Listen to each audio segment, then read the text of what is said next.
Tu disse que rompeu com a religião, mas tu não rompeu com Deus, né? Tu rompeu com a religião estatizada, burocrática, né? Isso. Dogmática. Como é que tu usa isso nos tratamentos hoje em dia? Tu acha que é importante a pessoa ter Deus? A religião ainda é importante? Tu usa a espiritualidade no tratamento de alguma forma? Cara, eu tive esses dias numa palestra sobre espiritualidade e ciência. E também já não há mais dúvida quanto à ação da espiritualidade para benefício da saúde física e mental. Há inúmeros estudos mostrando o desempenho da espiritualidade em curas, em melhoras de qualidade de vida, em tratamentos, nisso tudo. Inclusive a Sociedade Brasileira de Cardiologia recomendou que os cardiologistas já podem falar de espiritualidade em seus consultórios. Olha que interessante. Isso é recente? É recente. Legal. E falar de espiritualidade não é falar da religião certa ou errada. Falar de religiosidade, falar de espiritualidade é falar de perdão, auto-perdão. Falar de espiritualidade é falar de respeito. Falar de espiritualidade é falar assim, amar aí a pessoa que está do seu lado, respeita ela. Isso é espiritualidade. E veja bem, quando eu falo de perdão, eu falo de todas as religiões. Todas falam de perdão. Uhum. Todas concluem as mesmas coisas, né? Só que por caminhos diferentes, né? Uhum. Então quando eu falo de amor, eu tô falando de todas. Quando eu tô falando de respeito, eu tô falando de todas. Quando eu tô falando da gente amanhã ser um pouquinho melhor do que hoje, eu tô falando de todas. Isso é amadurecimento. Todas as religiões pregam a evolução do ser humano. Pra gente ser um pouquinho melhor. Umas falam que a gente vai pro céu, outras falam que a gente vai pro 70 virgens, outras a gente fala... Mas todas estão falando de progressão, de evolução, de eu crescer moralmente, em valores, em princípios, na minha ética, de eu poder te respeitar. Então, na verdade, o problema da miséria humana não é a falta de alimentos, é a falta de ética. Porque quando o nosso político rouba lá no Congresso Nacional, ele está matando. Então não é a comida que está faltando. É a ética e a moral que está faltando. Uhum. São princípios básicos de um ser humano que deveria ter. Então nós vivemos uma crise de valores. Não é uma crise de comida. Uma coisa antecede a outra. Então, isso é espiritualidade. Espiritualidade é a gente falar de ética, espiritualidade é a gente falar de valor do ser humano, da gente crescer. Hoje eu quero estar um pouquinho melhor do que ontem. Eu quero ter aprendido um pouco, não é possível. Uhum. Se errei, você me desculpa, você me perdoa. Mas tu consegue levar pro teu paciente espiritualidade? Porque eu vejo que esse é um assunto que quando o cara espinhoso, tá né? no fundo do poço, ele tende a... Que Deus, o quê? Que espiritualidade? É mais difícil de conseguir explicar. Mas eu não falo Deus, eu falo o princípio. Uhum. E eu sei que se ele exercendo o princípio, ele está próximo à divindade. Sim. Então quando eu vejo que a razão da doença dele é falta de perdão, ele está amargurado, ou ela, né? Uma mulher, um homem traído e extremamente doente, amargurado, com dificuldade de esquecer aquilo. Quando a gente fala de perdão, a gente tá falando de divindade. Eu não tô falando de Deus, eu tô falando de perdão, mas eu tô falando de Deus. Não é verdade? E ele se aproximando do perdão, ele tá se aproximando da divindade. Porque a divindade é o próprio perdão. Sem dogma. Sim. Sem certo e errado, sem céu e inferno. Sem nomes, conceitos, valor, princípio. Libera o perdão. Te traiu, perdoa. Não significa que você vai voltar e nem se submeter à mesma relação. Libera isso do seu coração, cara. Tira esse peso. Tira esse peso, porque você só tá fazendo mal a você. Você é jovem, bonito, tem tanta coisa pra você viver. Tem uma potência enorme dentro de você. Você vai deixar essa sua amargura acabar com toda a sua potência nessa vida. Tudo isso que eu tô falando é espiritualidade. Sim. Não é verdade? Tô falando de potência, eu tô falando de dom, eu tô falando de perdão, né? E eu abordo isso muito com os meus pacientes. Nos meus vídeos aí. Legal. Né? Eu falo muito sobre culpa, que arrasa a saúde mental das pessoas. Né? É muito frequente sensação de culpa nas pessoas? Eu costumo dizer que são dois grandes... são duas grandes colunas que está por trás de 99% das doenças mentais. Quando a gente vai aprofundando. Doutor, eu tô com pânico. Aí nós vamos aprofundando. Por que do pânico? Por que disso? Por que disso? Aí nós vamos, por quê? Por quê? Por quê? Por quê? Por quê? Porque quando a gente chega lá na origem de tudo, tá a culpa ou a carência. Ou os dois. São os dois grandes mecanismos psicodinâmicos, geradores do desconforto, dos transtornos, das doenças emocionais. Porque elas vão alimentando outras crenças que vai tomando corpo e vai se transformando numa doença aqui em cima. A culpa te gera a pensar que, por exemplo, essa questão que você não vale o tanto que você deveria valer, é que a culpa é sua. Você começa a ter uma baixa autoestima lá embaixo, insegurança. Você começa a ter uma crença que você não pode.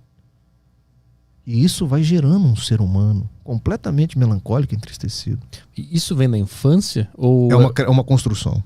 É uma construção. Vem da infância ou pode ser culpa sem ter passado por nenhuma experiência da infância? Pode existir, a pessoa nunca teve uma infância traumática com sentimento de culpa e desenvolve culpa por nada. Pode. Por exemplo, o sistema religioso. Perverso. É craque em fazer as pessoas se sentirem culpadas. Uma pregação baseada na culpa. Uma pregação religiosa baseada nisso. Olha, essas coisas aconteceram porque a culpa foi sua. Pede perdão pra Deus. Olha aí, cara. Que maldade. Mas nos teus pacientes, qual é a causa da culpa mais frequente que as pessoas trazem? A raiz da culpa, ela habita na conjugação do verbo dever em deveria. Isso não deveria existir no português. O deveria acaba com as pessoas, cara. Porque o deveria é o seguinte: eu deveria ter feito aquilo. Aí ela se sente culpada por esse gap do deveria. Eu deveria ser. Eu deveria ter. Eu deveria ter feito. Isso é o maior gerador de culpa. O gap, a distância entre o que você é e o que você acha que deveria ser. Entre o que você tem e o que você acha que deveria ter. Então, essa distância entre o que você é e o que você imaginava ser é que você começa a se culpar. Entendi. Porra, que merda. Eu deveria ter feito aquilo, deveria ter dito aquilo, deveria ser de outra forma. E isso vai alimentando até que vira um pânico. Exatamente. E tu tem que cavar isso aí, as camadas, para descobrir o que é como se fosse uma cebola, né? Nós vamos tirando as cascas e nós vamos chegar lá. Então, isso maltrata demais as pessoas, Arthur. Essa distância, a coisa que a pessoa acha que deveria ter feito, ou deveria ter dito, ou deveria ser. E ela não se perdoa, e ela não entende que, cara, calma, você falou. No máximo, se você achou que errou, vai lá e pede desculpa. Acabou.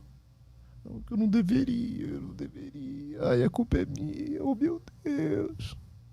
Cara, olha que espiral. Sim. Que essa pessoa vai entrar. Errou. Vai lá, pede perdão. Acabou, cara. Acabou. Mas tenta consertar e acabou. A culpa também não pode acontecer por nada, assim. Eu sinto que eu me sinto culpado o tempo inteiro. Durante esse podcast, não esse específico, mas quando eu faço, eu me sinto culpado o tempo inteiro. Será que eu devia ter falado isso? Será que tá legal assim? Será que ele queria falar disso? Eu passo o tempo inteiro paranoico, culpando. Será que... Tá vendo as conjugações do verbo que você usa? É tudo nessa conjugação. Você entendeu? Inclusive tem umas conjugações na língua portuguesa. Pretérito imperfeito. O passado imperfeito. Tem umas coisas que eu não consigo entender na língua portuguesa. Sim. Você entendeu? Pô, como é que vai ser o passado imperfeito? Todo passado é perfeito, pô. Ele só aconteceu.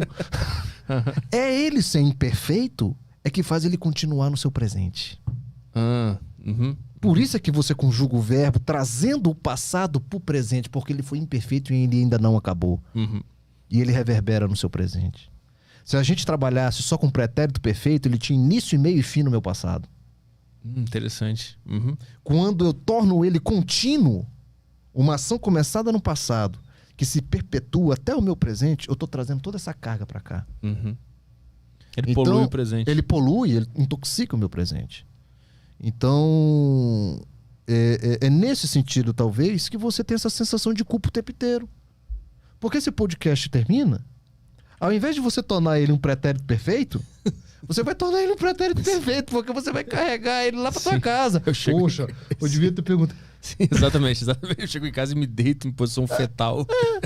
Porque você faz um contínuo do negócio. Você não termina com ele aqui. Entendeu? Quando eu vivo basicamente, os meus passados são praticamente todos pretéritos perfeitos. E eu falo isso até pro meu paciente. Eu falo, deixa eu falar um negócio pra você. Quando acaba essa consulta aqui e eu for embora, você sabe que todos vocês ficam naquela porta pra dentro? Eu não saio do meu consultório com meus pacientes na minha cabeça vivendo pretérito imperfeito. Eu deveria ter feito isso com aquele paciente. Oh, meu Deus do céu. Será que aquela palavra que eu falei foi meio torta e ele não gostou? Olha o pretérito perfeito me acompanhando. Olha o que aconteceu me acompanhando no meu presente. Cara, se eu falei uma coisa que ele não gostou, espero que na consulta que vem ele me fale. E eu conserto isso, né?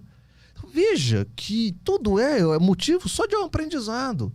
E não para você carregar as consequências daquilo de eterno para a sua vida.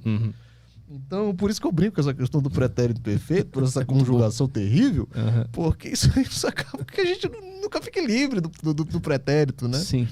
Então, que quando você sair daqui, que tudo que passou aqui fique desta porta aqui pra dentro. E que o Arthur que sai de lá seja o Arthur, sei lá, você joga bola, o que você faz da vida, é o Arthur, entendeu? Vamos abrir para questões aí da galera? Bora.